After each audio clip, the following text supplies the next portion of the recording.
I gained like 8 million followers on socials from that. Pictures of my dad just pop up all over the place. Because Blake Shelton was one of the judges and now we're label mates. It's like, I'm not going out like this. I had so many detentions that I would have to get in-school suspension. Printed out marriage certificate. Yes, my chicken. Oh, I love that you said that. I'm like, yes, research. Follow Bill, shooter 2, talking shit, Dusty Boo.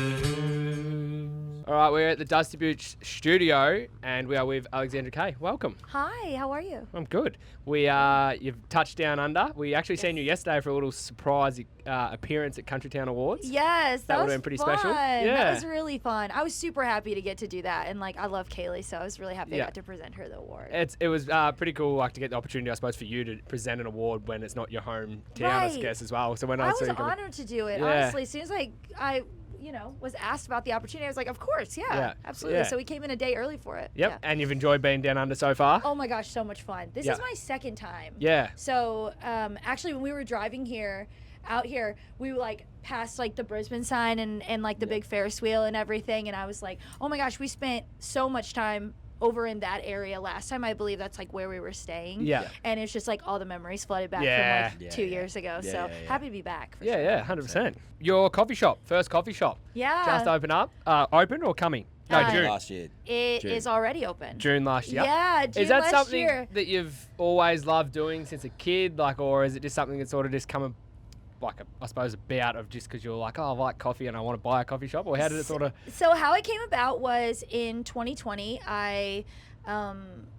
started, waking up in the morning and making myself a cup of coffee and singing whatever 90s country song was on my Alexa or whatever. Love that. And I, started going viral, and it was like every video would get 1 million views at least. And I gained like 8 million followers on socials from that, and everybody started calling me the coffee girl. Yeah. And so I ended up putting me on, making coffee and singing with Randy Travis, and putting me on tour with Tim McGraw and with Tracy Lawrence, and it just changed my whole life. And, so I knew I wanted to start a brand called the Coffee Girl, and my own brand of coffee. Yep.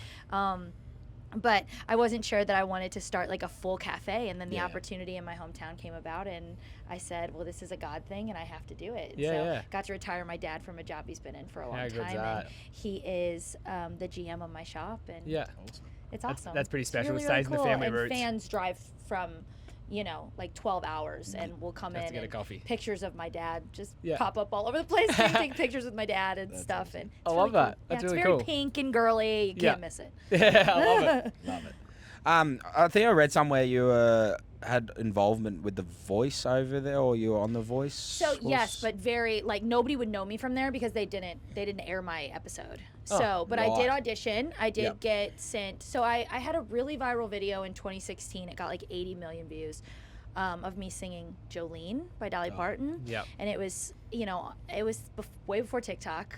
Yeah. Instagram was a brand new thing at this point. And nobody was really going viral on Facebook like that for singing other than like Kane Brown. Yeah. And that's how he, got his record deal Yeah. and everything. And so we sat down, we did the video, and it went like super crazy viral. And I got a call from The Voice, and they were like, we just want to put you straight through to blinds. You don't have to do any of the preliminary auditions. Usually you have to audition like 4 times prior to getting blinds. And I said, okay.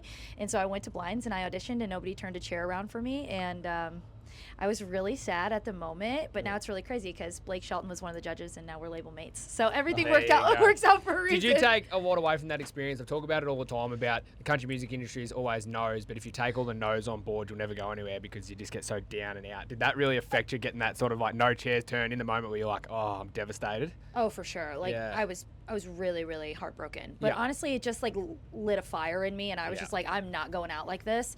And then about a month later, I got a call from a producer of a Netflix original series, and I got cast in a Netflix original series called West Side, and I moved to Los Angeles and shot that series for about 2 years, signed my second record deal at that point, and then it's just been nonstop It's since. grown from there. That where you blew up on TikTok and all that sort of stuff, what was it like waking up the next morning, or when did the video go up? Were you just like, oh, I'll just put that up, or how did that actually come about? Well, it was wild because I had been able to catch some virality or whatever very early on before that was like a real thing for singers to go viral. And so I was like, okay, I figured it out on Facebook. and was like, this is a brand new platform. Let's see if I can make it work here. I had just lost my second record deal. I had just gotten dropped from Warner, and I moved back home having lived in LA, had no money. I didn't know what to do. And I said, let's just hit social media again. And I did. And yeah, I'll never forget waking up the next day and was like, what? I think the first video got like 3 million. And I mean, there's videos of me just making coffee and saying it have 20 million, 30 million. Yeah, blew my mind. And then I waited it out. I was an independent artist for about 5 years of that and just signed my record deal after Jelly Roll took me on tour last year. I love that. What a man.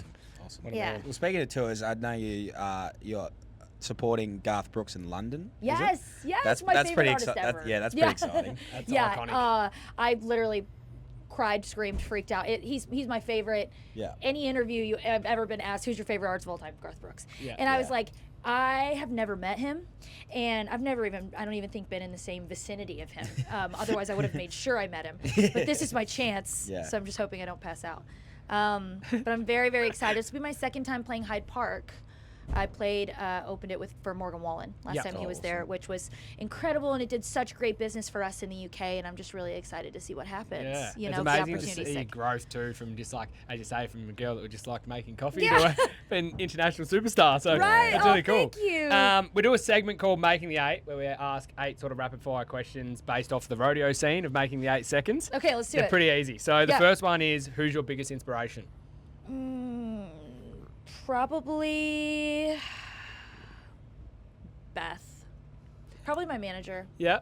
Yeah, we Is there just a reason inspire, behind that? we inspire each Scott or other Shy? every day. Like Yep. honestly, we just push each other every single day, and like, she is just. It's like two of us. It's Yep. like a clone of me, and Yeah. so I just don't think I'd be where I am without Yeah. her. So Love it. yeah, Favorite song you have released? Ever Leave. So my biggest song is from my debut album, All I've Ever Known, and I wrote it after I went through my divorce. Yeah. So means the most to me. Love it. Yeah. Thing you got in the most trouble for as a kid? Being late. So like I was always in detention and had so many detentions that I would have to get in school suspension because I was never on time for school ever. I was late for everything. My mom would have to rip me out of bed. So Yeah. yeah, definitely being late. I'm Has it- still late. I was going to say, Still has that perpetually changed, or late. is it still stuck with you? Was Because your running- manager's pointing at you like, Was she's running always late like... today. that is me all Yeah. over. Yeah. I'm the late one. Yeah. All my mates go. My last name's Manhattan. They go, oh yeah, running on Manhattan time. Yeah, Yeah. exactly. That's what they say. AK time. Yep. What song would you love to cover from another artist? We've been talking about this a lot. The song "Faithfully" Ooh.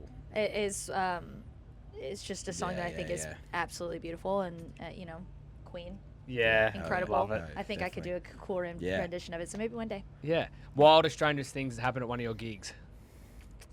I've signed a lot of really weird things. Oh, but also, okay, wildest thing that's ever happened. A man walked up to me with a printed out marriage certificate and swore we were married. We had been married. And after my team and everybody, and I'm very public with my boyfriend, by the way, like Right. very public. Chicken? Like, yes, my chicken. Oh, I love that you said that. I'm like, yes, research. Yeah, my chicken. So, but like, I'm very public, and the fact that like my team had to tell him, you've seen all these videos with me and my boyfriend, and still he thought we were married, and he like Wow. flew in and came and showed up with all this stuff and letters, and that's the craziest thing. Yeah, Yeah. right. Did you come back with a restraining order? I hid in the green room. I said, I'm not coming out until that man is gone, please. Biggest phobia? That bloke? Yeah, that.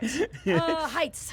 Oh, Heights. yeah. Not a heights girl. Yeah. Getting better. You What was... gonna go on the Ferris wheel later? I also don't like elevators. Oh, So okay. no Ferris wheel for me. Both of those things, no.